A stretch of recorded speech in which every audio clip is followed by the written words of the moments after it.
कुछ कहानियाँ सिर्फ सुनाई नहीं जाती, महसूस की जाती हैं। कुछ डर सिर्फ आंखों से नहीं दिखते, वो रूह तक उतर जाते हैं। और कुछ जगह ऐसी होती हैं जहाँ सिर्फ जिंदा लोग नहीं रहते। क्या आपने कभी ऐसी जगह के बारे में सुना है जहाँ जाने वाले कभी वापस नहीं आते, जहाँ रात के अंधेरे में दरवाजे खुद ब खुद खुलते हैं और बंद होते हैं, जहाँ आपको लगता है कि आप अकेले हैं लेकिन कोई आपको देख रहा होता है। आज की कहानी एक ऐसी खौफनाक हवेली की है जहाँ एक लड़का किराए पर रहने गया, लेकिन उसने जो देखा, जो महसूस किया, वो सिर्फ एक सपना नहीं, वो हकीकत थी। पर सवाल यह है, क्या वो उस जगह से जिंदा निकल पाया? तैयार हो जाइए, क्योंकि यह कहानी सिर्फ सुनने के लिए नहीं, महसूस करने के लिए है। लाइट्स ऑफ कर दीजिए, हेडफोन लगा लीजिए, और अगर पीछे कोई परछाई दिखे तो डरिए मत। शायद वो बस कहानी का असर हो, या फिर कुछ और। रवि को एक नई नौकरी मिली थी, लेकिन कंपनी का ऑफिस शहर की दूसरी तरफ था। उसने अपने ऑफिस के पास ही रहने के लिए कोई सस्ता किराए का घर चाहिए था। बहुत खोजबीन के बाद उसे एक पुरानी लेकिन आलीशान हवेली में एक किराए का कमरा मिला। हवेली बहुत बड़ी थी, लेकिन उसमें सिर्फ एक बूढ़ा चौकीदार रहता था। चौकीदार ने रवि को अंदर जाने से पहले कहा, रात के 12 बजे के बाद हवेली में अकेले मत घूमना और ऊपर की मंजिल पर जाने की कोशिश मत करना। रवि ने इस बात को मजाक में लिया और अपने नए कमरे में शिफ्ट हो गया। पहली ही रात रवि को कुछ अजीब आवाज़ें सुनाई देने लगी। पहले उसे लगा कि यह उसका भ्रम है, लेकिन जब उसने ध्यान दिया तो उसे ऊपर वाली मंजिल से किसी के चप्पल घसीटने की आवाज़ आने लगी। रवि ने खिड़की से झांक कर देखा, लेकिन कुछ नहीं दिखा। अगली सुबह जब उसने चौकीदार से इसके बारे में पूछा तो उसने बस इतना कहा, तुमने सुना? अच्छा हुआ देखा नहीं। रवि को लगा कि बूढ़ा उसे सिर्फ डराने की कोशिश कर रहा है, लेकिन फिर अगली रात कुछ ऐसा हुआ जिसने उसकी रातों की नींद उड़ा दी। रात के करीब 2 बजे रवि की नींद खुली। उसे महसूस हुआ कि कमरे में कोई खड़ा है। उसने धीरे से सिर घुमाया और देखा कि एक साया उसकी खिड़की के बाहर खड़ा था। साया धीरे धीरे दरवाजे के पास आया और अंदर झांकने लगा। रवि ने हिम्मत करके आवाज़ दी, कौन है? साया तुरंत गायब हो गया। रवि का पूरा बदन पसीने से भीग चुका था। अब उसे यकीन हो गया कि इस हवेली में कुछ तो गड़बड़ है। अगले दिन रवि ने चौकीदार को सब कुछ बताया और सच्चाई पूछी। चौकीदार ने गहरी सांस ली और कहा, यह हवेली पहले राजा साहब की थी। उनकी बेटी राजकुमारी कमुंदनी इस हवेली की ऊपरी मंजिल पर रहती थी, लेकिन एक दिन किसी ने उसकी बेरहमी से हत्या कर दी और तब से उसकी आत्मा यहाँ भटक रही है। रवि ने पूछा, लेकिन वो सिर्फ रात में ही क्यों आती है? चौकीदार की आंखों में डर था। उसने धीरे से कहा, क्योंकि वो रात में ही मरी थी और जिसने उसे मारा था वो इसी हवेली में काम करता था। रवि को अब हवेली से निकल जाना चाहिए था, लेकिन उसने ठान लिया कि वो सच जाने बिना कहीं नहीं जाएगा। उस रात वो ऊपर की मंजिल पर जाने का फैसला करता है।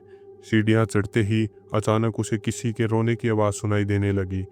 जब उसने दरवाज़ा खोला तो सामने एक खूबसूरत लड़की सफ़ेद साड़ी में बैठी थी, लेकिन जब उसने चेहरा उठाया उसकी आंखें पूरी काली थी और मुंह से खून टपक रहा था। रवि के गले से चीख भी नहीं निकली। तभी वो लड़की तेजी से उसकी तरफ आई और बोली, तुम यहाँ क्यों आए हो? रवि घबराकर पीछे हटा, लेकिन उसके पीछे दरवाज़ा बंद हो गया था। अब बचने का कोई रास्ता नहीं था। तभी अचानक चौकीदार वहाँ आ गया और उसने कोई मंत्र पढ़ा। लड़की अचानक एक गहरी चीख मारकर गायब हो गई। रवि हाफता हुआ नीचे गिर पड़ा। चौकीदार ने उसे सहारा दिया और कहा, मैंने तुमसे कहा था कि यहाँ मत आना। रवि को अब समझ आ गया था कि कुछ गलती करना मौत को बुलाने जैसा था। उसी वक्त उसने हवेली से भागने की सोच ली, लेकिन जाने से पहले उसे एक डरावनी चीज़ दिखी। हवेली की दीवार पर खून से लिखा था, तुम बच नहीं सकते। रवि का पूरा शरीर डर के मारे सुन्न हो चुका था। वो बिना कुछ सोचे समझे भागने लगा। हवेली की सीढ़ियों से उतरते वक्त उसे ऐसा लगा जैसे कोई अदृश्य ताकत उसके पीछे चल रही हो। उसे अपनी गर्दन पर ठंडी सांसों का एहसास हो रहा था, लेकिन उसने पीछे मुड़कर देखने की हिम्मत नहीं की। जैसे ही वो दरवाजे के करीब पहुंचा, दरवाज़ा खुद ब खुद बंद हो गया। अब तुम जा नहीं सकते। एक धीमी मगर भयानक आवाज हवेली में गूंज उठी। रवि का दिल जोर जोर से धड़कने लगा। वो दरवाजे को जोर से धक्का देने लगा, लेकिन वो टस से मस नहीं हुआ। तभी अचानक हवेली की सभी बत्तियां बुझ गई और पूरा माहौल गहरे अंधेरे में डूब गया। अब हवेली के हर कोने से धीमी धीमी हंसी सुनाई देने लगी। रवि जमीन पर गिर पड़ा।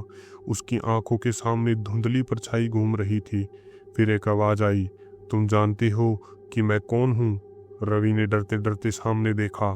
वहां वही राजकुमारी कुमुदनी खड़ी थी, लेकिन इस बार उसका चेहरा और भी भयानक लग रहा था। लाल जलती हुई आंखें, खून से सने हाथ और पुरानी काली पड़ चुकी त्वचा। रवि ने कांपते हुए कहा, मुझे जाने दो, मैंने कुछ नहीं किया।